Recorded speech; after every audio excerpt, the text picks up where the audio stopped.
Have you ever wondered how to respond when someone questions your choice to homeschool? In this episode of Beyond the Lesson Plans, we're talking about the naysayers, the doubts, the criticisms, and the common misconceptions homeschool families often face, and how to confidently navigate those conversations while staying focused on what matters most, your children and your family's goals. Good morning, Laura. Good morning, Erin. How are you today? Good. It's been a couple of weeks since we've been together. It has been. So, welcome back. Did you have a good 4th of July? I did. We stayed close to home, but we had a good time. Did you stay cool? Oh, yeah. Good. Oh, yeah. Good. That's important. Yes, it was hot. It was. We had some, I don't know if it was record breaking, but it was a little stint of Over 100. Yeah. For Michigan, that's a lot. Yeah, it is. It is way too much. We like our 60s to 70s. So today we're going to talk about naysayers, people who want to come at you for homeschooling children. Yes. But also genuinely, maybe just curious too. So let's start with talking about the different types of naysayers. So there's people who genuinely are very curious about homeschooling and they're going to ask questions. And yes. Yeah.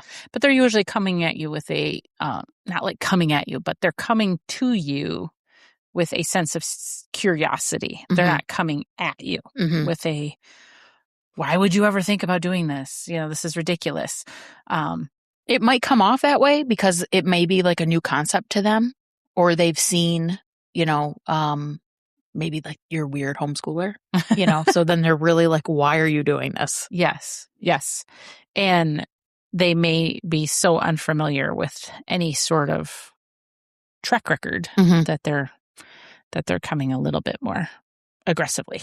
Yeah. And then you definitely get, your people who are teachers, principals, they're really indoctrinated. Yeah, they're a lot more aggressive because you've rejected their system. Mm-hmm. And they have drank the Kool-Aid, so to speak. And they just don't think that anybody can do it better than those that are trained to do so. Mm-hmm. And so it's a rejection of their profession. And so you can see where the aggression comes from. But in my circle, I have a lot of teachers that have come out of teaching to homeschool their kids. Mm-hmm. So it's just they're waking up. Yes. And they're choosing for their kids. Mm-hmm. Plus, some fault of the school system is, of course, not the teacher's fault it's the administration, it's the government, it's whoever puts all these policies into play. Mm-hmm. They are the ones for Common Core or whatever the thing of the day is. I don't know, it used to be everybody can read by a certain grade. Do you remember the name of that one? No. But I don't know. It seems like every presidential wife takes on school as her lunch mission. And that's the only one I know of. Lunch. Yes. And that worked out well. But yeah, it seems like every political person gets into education and trying to improve education. Mm-hmm. So they might not be they might be coming at you aggressively, and some of them might be like trying to figure out how you do it for their own family. So the common naysayer, critic, things that they come at you with are the topics that they always bring up. Well, what about sports? How are your kids aren't going to be active and not going to play sports? How are they going to get into music or extracurriculars or theater or any of the dance, all of the different things? Well, what if they want to be a cheerleader? All of those questions come up from certain people who are just maybe that is their forte and they're obsessed with that particular realm. Maybe they're a huge football family. Yeah. And so that's one of the first maybe not the top ones, but it's definitely one that comes up in conversation. So how would you handle that? Well, how have I handled that? I usually just like to let them know there are so many opportunities for the homeschoolers. They have every opportunity that a public schooler has. I don't know if a lot of people know that. Right. I mean, there's just in our area, we're not allowed to play with the public schools here in Michigan, as far as sports go, unless you are a part-time educated child in the public school. Mhm. So we don't have a lot of them that actually do that. But there are private schools that allow the kids to play with their sports teams. There are Private travel teams, rec Yes. teams, parks and recs. And there's at least 2, maybe 3 homeschool leagues I know of that are now doing sports. And so, with the way schools are now with pay to play, I don't know that it's any less expensive or more expensive to play sports, but a lot of them have cheerleading. Mm-hmm. A lot of them have football, basketball, soccer. I mean, there's just a lot. So, the opportunity to play sports is out there. You might have to do a little digging and a little research to find it, but it's definitely out there. I know a lot of states allow students. I think Florida, they allow their homeschoolers to play with their public school kids. And isn't that the whole Tim Tebow story? Is he was a Florida kid and he got to play with his school. Okay. That's how he got so famous. Extracurriculars, theater. There are a lot of there's a lot of private groups out there. Yeah, tons. A little what are the ones where each town has one, like community theater.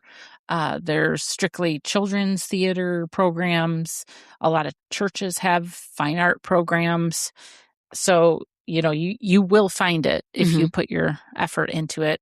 A lot of dance studios, maybe they're Christian dance studios and their evening classes, karate. I mean, they're all out there evenings. You could probably talk them into doing a daytime course if you can find enough homeschool families to sign up for it. But you're not going to suffer when it comes to sports. Now, I will say that if you're trying to get sports scholarships, that's a whole different ballgame. I'm not super aware with it, but I know that there are different rules for that, and there's different Michigan requirements for sports scholarships.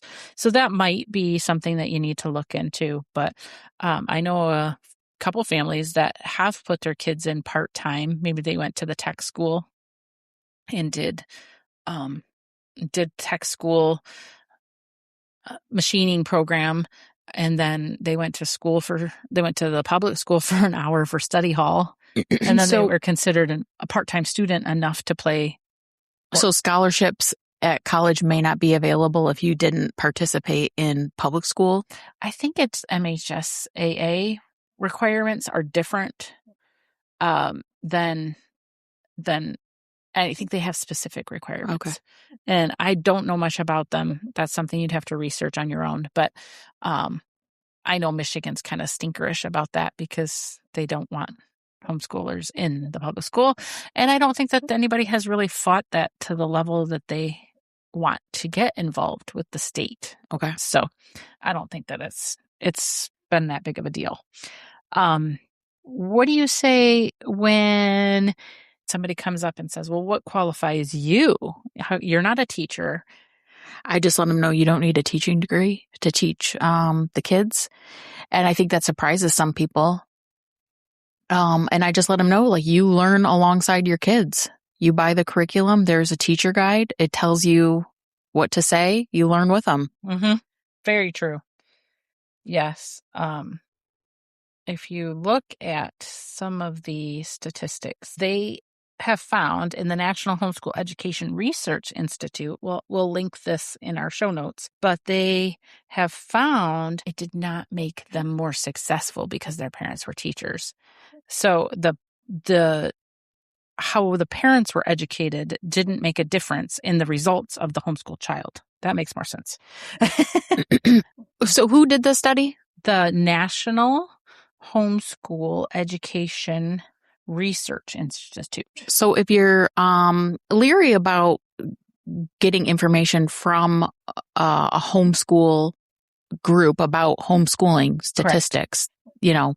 Harvard also did a really big study. Mm-hmm. So you can look that up. We can link it in the show notes, and they found the same thing.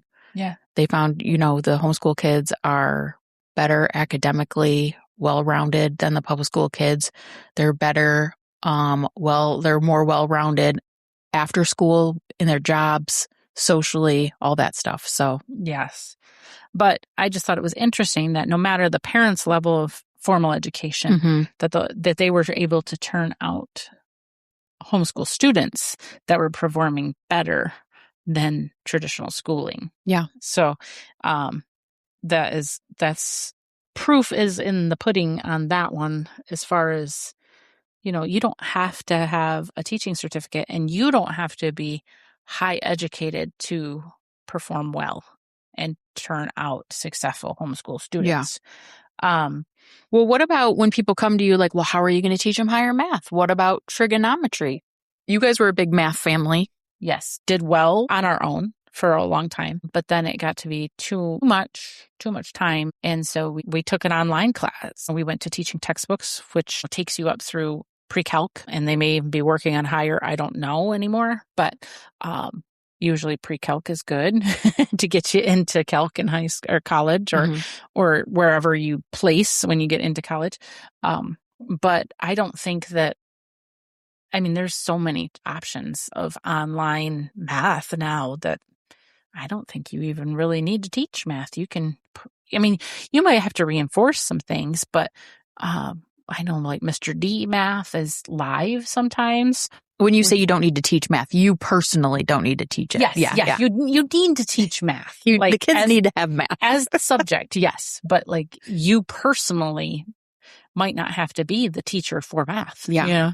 There's, academic co-ops that you can attend. There's online programs. And if you have a child who does struggle with math or a subject, a lot of times there's some, maybe they're not going to go into a math heavy degree. So they go with business math and accounting and that sort of consumer math, and they learn how to write checkbooks, and maybe they can do basics, but they struggle with the others. But there's always the opportunity for an online resource. And that's the beauty of the internet. What happens when you have a public school student who is struggling in trigonometry? What do you suggest they do?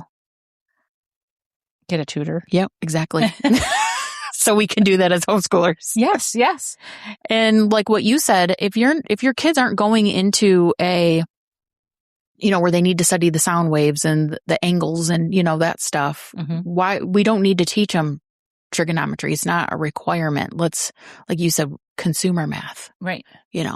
Right.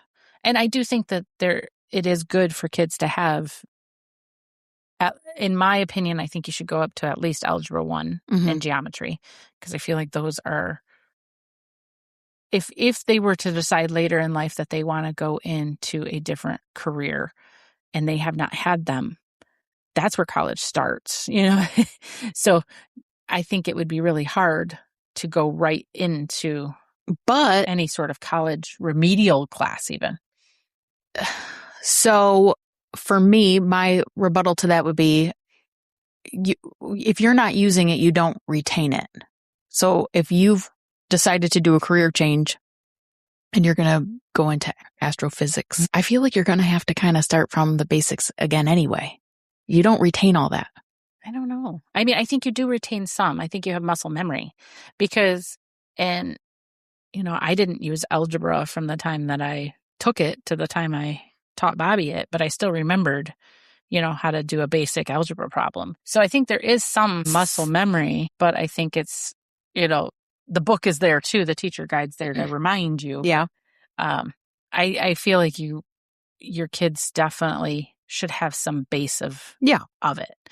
And I know, in Abeka, which we used for the very early years, they taught some sort of algebra, just critical thinking of, if this plus 5 equals 7, what's that missing number?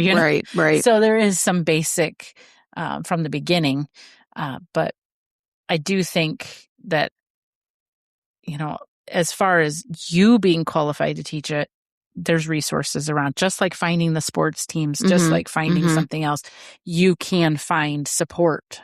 Maybe it's another homeschool mom that you guys team up and she teaches math because you're not strong in math, and you teach grammar because you're a grammar whiz. Usually that's the way it works. If you're one, you're not the other. Or art or, a craft or something. Because a lot of times I feel like the academic people they struggle with art. They just don't want the math.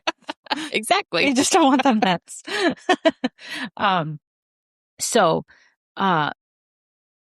The myth of won't be able to go to college. So how many homeschoolers do you know? I know that the skilled trades are very prevalent right now. A lot of people are going into the skilled trades because it's kind of, a lot of people would say it's AI proof. You're not going to get AI to plumb your house or whatever. But it's also, when I was in school, the teachers were really pushing college because there was going to be such a retirement age of people that were of education, or, they all had degreed type programs to go in. So there was this huge push to go to college. So then our generation went to college. And now I feel there's this huge push for skilled trades, and there's a huge void in skilled trades. So now all the kids are going into skilled trades. But as far as do you see most homeschoolers picking either a trade or, they're moving on. They're not staying in the customer service realm unless they really have a joy and love that customer service realm. Most of them move on to college, or they move on to a trade, or they become entrepreneurs. So the fact that, the myth of kids, homeschoolers can't get into college. Oh yeah, that's not even. It's not a thing. Yeah. It's homeschooling students are increasingly being actively recruited by colleges. Yeah. And they typically score above average on the SAT and ACT test that they consider for admissions. So it really doesn't matter. They're not having trouble getting in. No, they're not. Now, I haven't tried to get in beyond community college because we have a program here where kids go free for the first 2 years. So my son's like, hey, I'll take that and run with it. But he has not struggled. He has spoken up in class. He's asked professors questions. And mind you, this is a child who is pretty quiet on a daily basis. He's not one to, speak up too much. But he has no problem when speaking to the adults and being like, well, I have a question here, or I need this, or what, So going to college, I thought would be a much bigger, like, okay, we're going to do this together kind of, because you're going to need your hand held. But really, after that first semester, he's really taken it and, okay, this is the classes I'm taking next time. And he's rolling with it. So I don't really think that you can get into college. You will get scholarships given your grades or your SAT scores or whatever. And it's not, that is a myth. It is a myth. Are you seeing success in adulthood? Because a lot of people will say, well, they're just, you're sheltering them so much that they're not going to be successful adults. Well, some of those studies, like I mentioned earlier, they're showing that the kids who are homeschooled are more well-rounded adults. We've talked about it on old podcasts also. Employers love homeschool kids. There's just a different work ethic with them. So I think when a lot of people come to us and ask these questions, they don't know, Yeah. Well, here's a few statistics of success in adulthood. 54% of peer-reviewed or representative sample studies on success into adulthood, including college, show adults who are home educated succeed and perform statistically significantly better than those who attended institutional schools. The other studies generally show no significant difference. Graduates of home education participate in local community service more frequently than do the general population. Long-term homeschoolers are more likely than others to do unpaid volunteer work and to volunteer with a religious organization other than their church/congregation. The home-educated go to college at a similar rate and succeed at college at an equal or higher rate to the general population. By adulthood, the home-educated internalize the values and beliefs of their parents at a higher rate than average. And adults who were homeschooled are more politically tolerant than the public schooled in the limited research done so far. I don't know if I agree with that one because my kids are very much, I mean, they much have they have subscribed to the morals and values of their parents, but I would also say that they are more, I wouldn't say they're more tolerant to a lot of the liberal mindset that gets pushed out there. Yeah. I don't know. I mean, I don't think so on our family. I don't think so either. But it's good to know that others are. Yeah. But I mean, you hear about the young people leaving the church and the young people not, well, they only can think about themselves and they don't look out. But this is showing that they are subscribing to church and staying in church, or they have the same.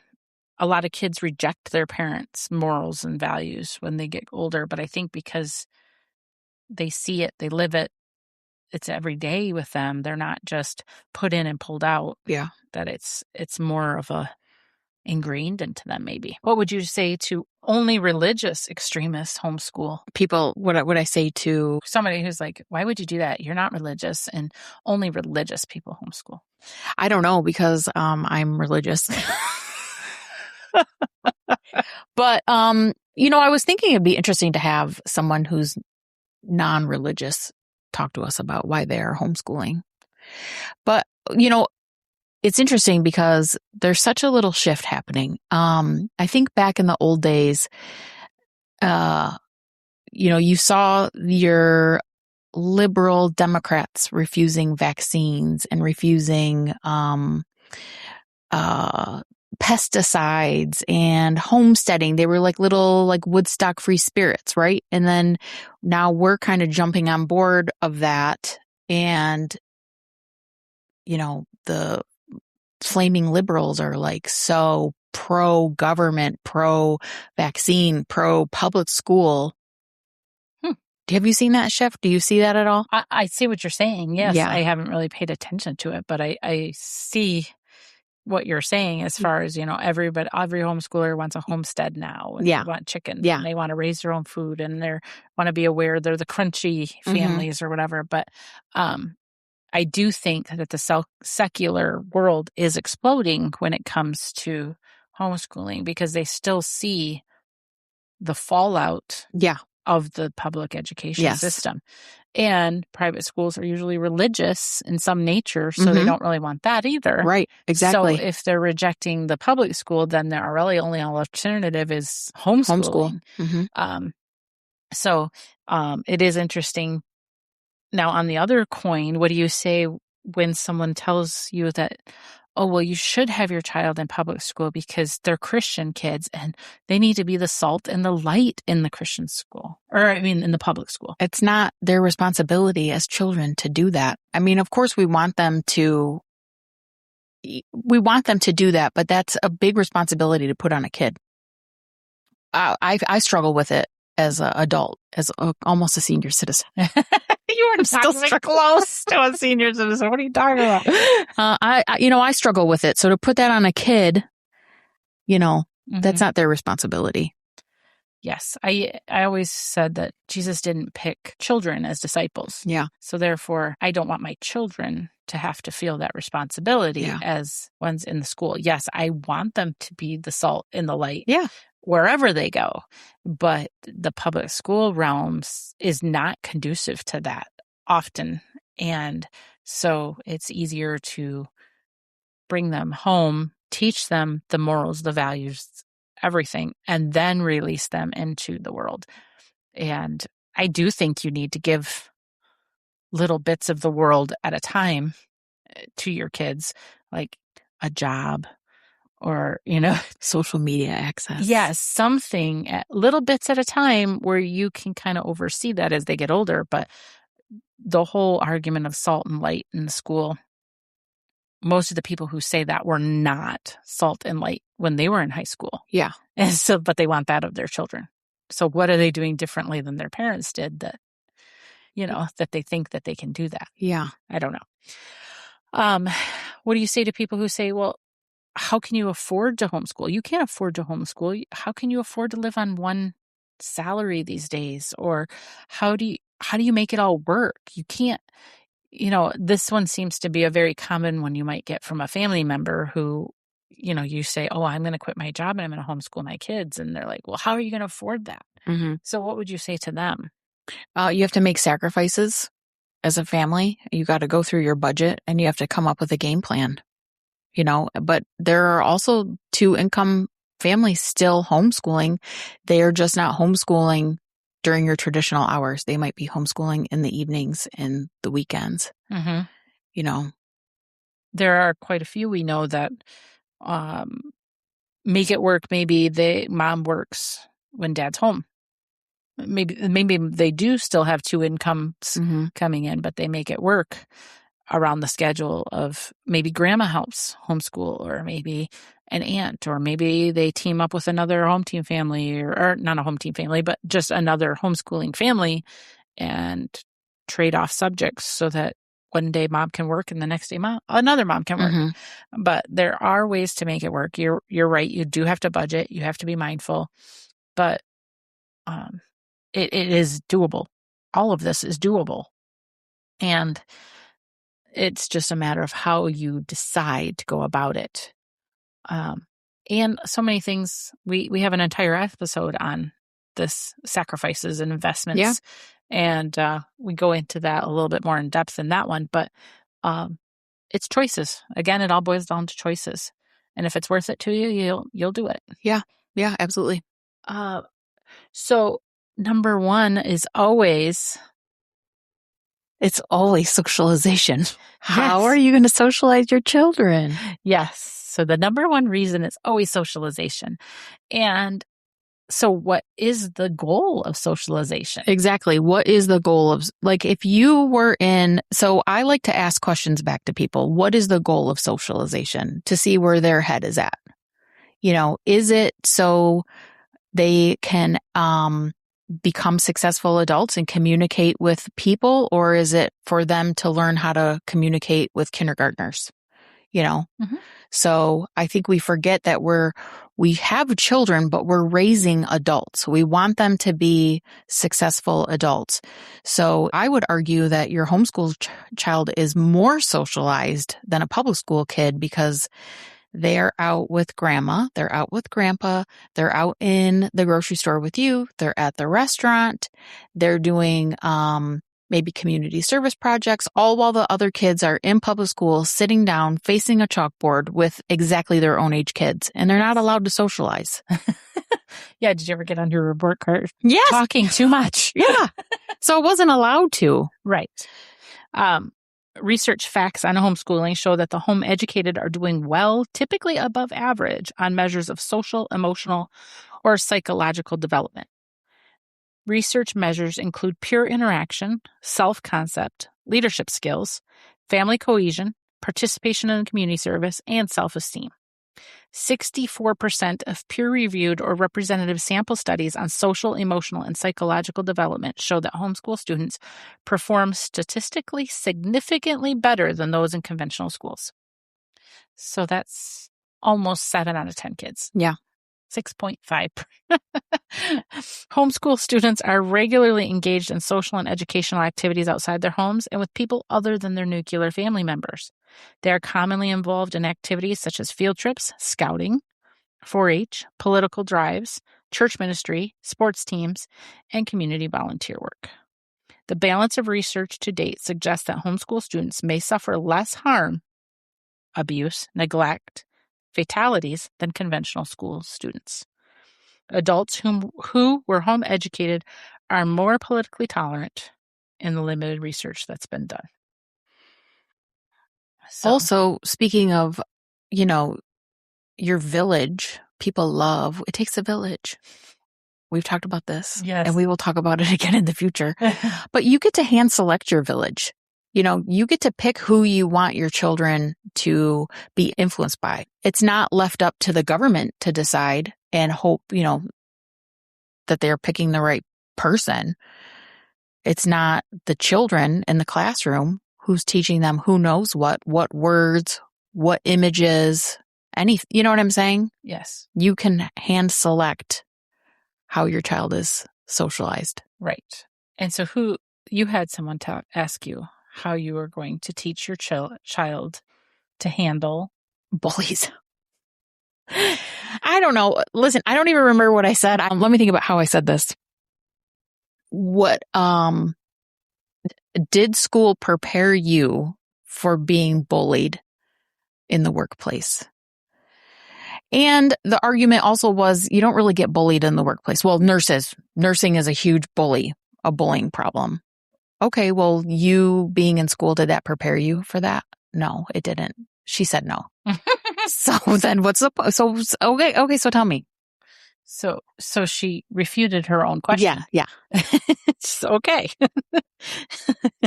So when you you get those people that kind of want to question, like that person, what bully, how are you going to teach your child to handle a bully?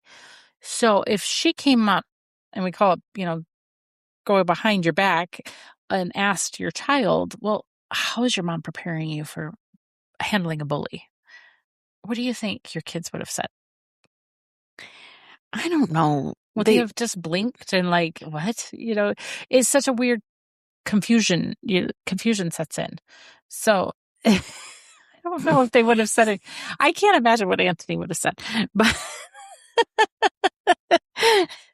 it's just, why would you ask that? I don't know. It really is weird. It's just a weird thing to pick out. If that's the only reason you want me to put my kids in public school is so they can get bullied and figure out how to handle that. Right.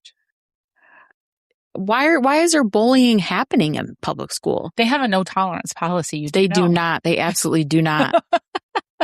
I mean, they say they do. I'm not on Facebook, but in the past, the amount of posts I have seen about the bullying going on in school. Oh, yeah. Yeah. We regularly hear that in co-op, Well, I pulled my kids because they were being bullied and the school wasn't doing anything about it. Yeah. And, okay, did you bring it? Oh, yeah, I brought it to the school and they didn't care. So, yeah, you hear it all the time. And I would imagine that that's only getting worse as kids get phones and cyberbullying and all of that. So I don't really know. At some point, I don't know how the schools can control it because it's not happening often at school. Yeah. It's happening all hours of the day and night.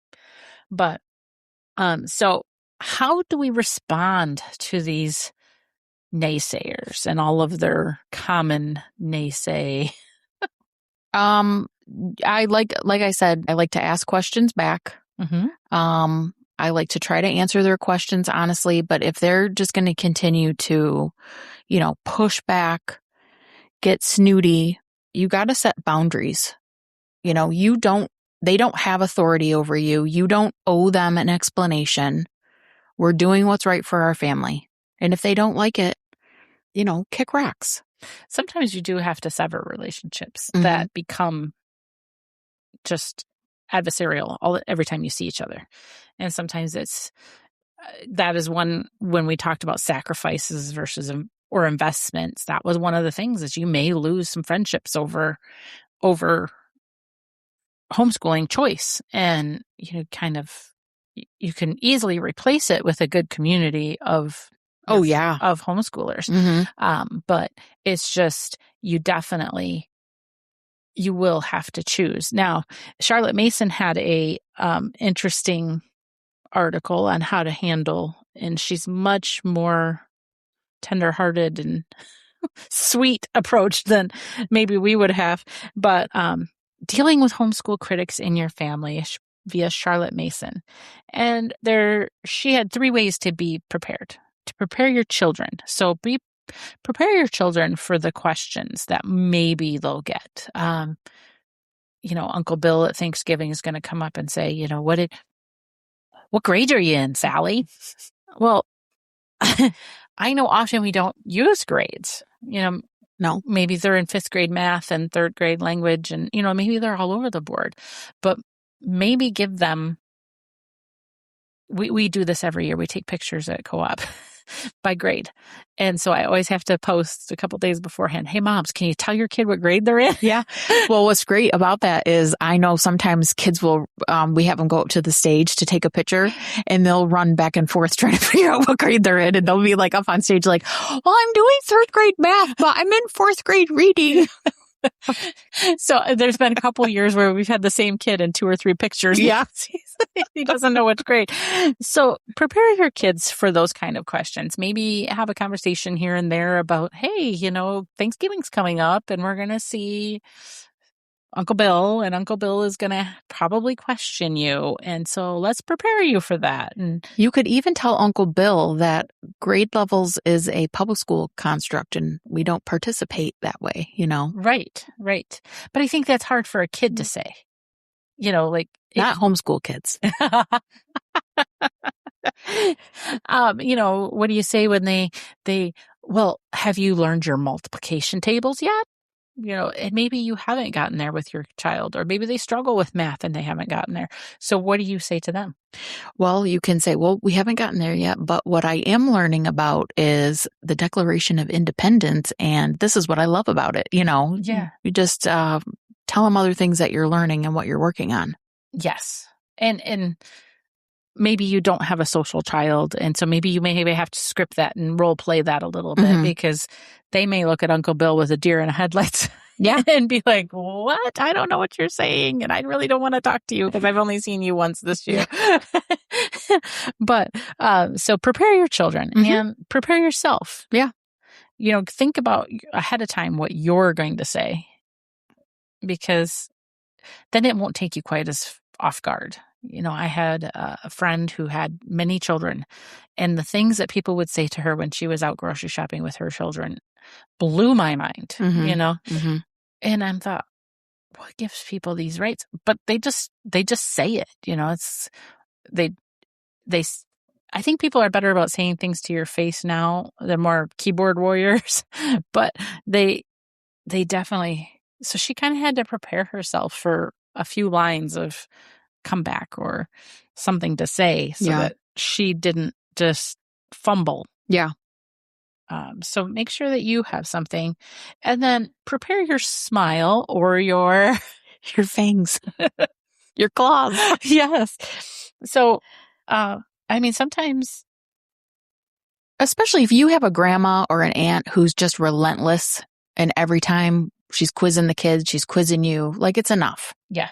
We're going to stop. You got to match their energy sometimes, Yeah. And you can be polite for a few encounters. And then after that, it's like, okay, enough is enough. You're not going to change my mind. So, just stop. And that's where your boundaries come into play of, okay, well, we're going to kind of just avoid the situation and we're not going to engage. Yeah. But, don't let it bother you. Don't let those biting remarks take hold on your journey, because they can ruin your spirit. They can make you question yourself. And I think a lot of times we really have to kind of bolster ourselves of, okay, I'm going to shake that off. And, and I know I'm doing a good job and I'm going to get back at it. So anything else you have? No, I don't think so. Just some, we just had questions. Let's see. I think we may have gone over them. Okay. Oh, let's see.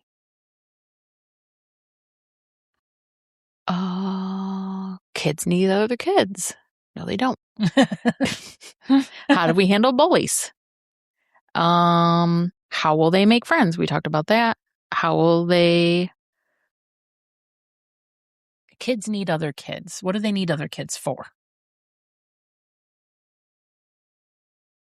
Friendships. And I would agree, but I think that I mean, in reality, you have a ton of acquaintances, but how many friends do you really have? Close friends. Yeah. I mean, 2 to 3, maybe, that you would call in, an emergency, or you don't have that many. Yeah. We have hundreds and hundreds and hundreds of acquaintances Mhm. in life, but how many close friends do we have? Yeah, I think the majority of adults would say they have just a couple good friends. And then there are a few people. I have a cousin who seems to have a huge, huge group of friends, and they seem to be very close. But that's like one out of how many people I know. Right. Do you know what I'm saying? Mm-hmm. So, I don't know. What do you think? As far as kids need kids? Yeah.